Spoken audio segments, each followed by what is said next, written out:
commence avec l'intelligent d'Abidjan, Fatim, une interview d'André Silver Conan. Et oui, le journal s'interroge sur la situation à Bouaké. Et selon ASK, la ville de Bouaké est la principale victime de la rébellion, étant donné qu'elle a servi de quartier général à celle-ci pendant près de 10 bonnes années. La rébellion a inoculé dans le corps social de cette ville un venin nocif qui la paralyse sur les plans spirituels et moraux.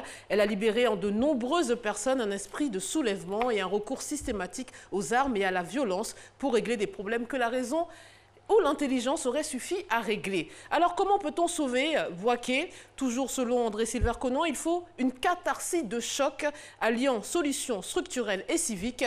Sur le plan structurel, Bouaké doit bénéficier d'un véritable plan Marshall. Ce matin, la presse s'intéresse à la commune du Plateau à Abidjan. Selon l'expression hier, le président directeur général de Vaudou, Fabrice Awignon, a réuni ses sympathisants à Sofitel, Hôtel Ivoire. Il a passé divers aspects de sa vie en revue, dont sa nationalité, qui serait utilisée par certains détracteurs. Alors je le cite, « Mes deux parents sont d'origine béninoise. Je suis né le 18 janvier 1972 à Abidjan. Le droit de sol a été abrogé le 21 décembre 1972. Je suis donc né ivoirien puisqu'en 1972, le droit du sol était encore en vigueur en Côte d'Ivoire. » Et d'ajouter, je n'ai pas à me justifier, personne n'a à justifier sa nationalité. Notre voix, lui, s'intéresse à l'actuel maire du Plateau, Akossi Benjo. Des journalistes ont visité donc vendredi dernier l'espace de divertissement et de repos Nelson Mandela et le quai Fruitier. Alors, concernant le premier projet réalisé à 80%, il ne reste que la pose du buste de Nelson Mandela et quelques ajustements.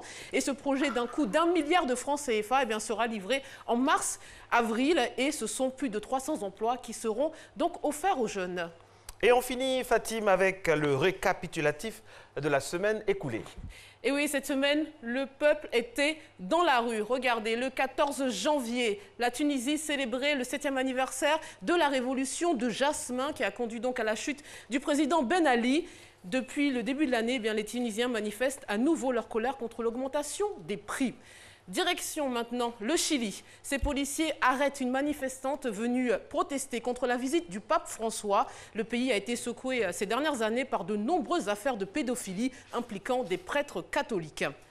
Au Venezuela maintenant, les forces de l'ordre, après une opération des forces spéciales qui s'est soldée par la mort d'Oscar Pérez, l'un des opposants les plus farouches à l'actuel président Nicolás Maduro. Alors cet ex-membre de la police scientifique, devenu pilote puis acteur, avait lancé en juin dernier des grenades sur la Cour suprême et tiré sur le ministère de l'Intérieur.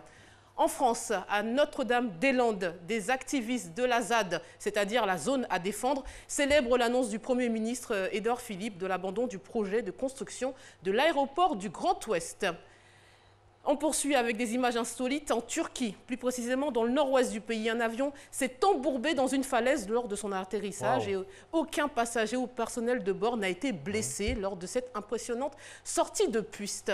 Malheureusement, ça ne se finit pas bien pour le prochain cliché en mer de Chine.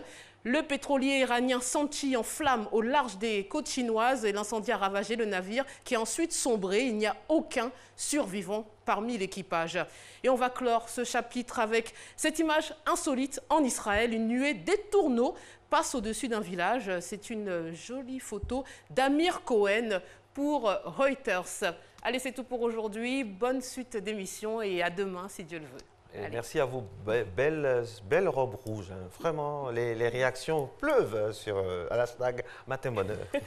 J'imagine. Hein, depuis le Tchad et un peu partout dans le monde. Fatim, Djedje. Tchombalbaï. Allez, merci beaucoup. On continue.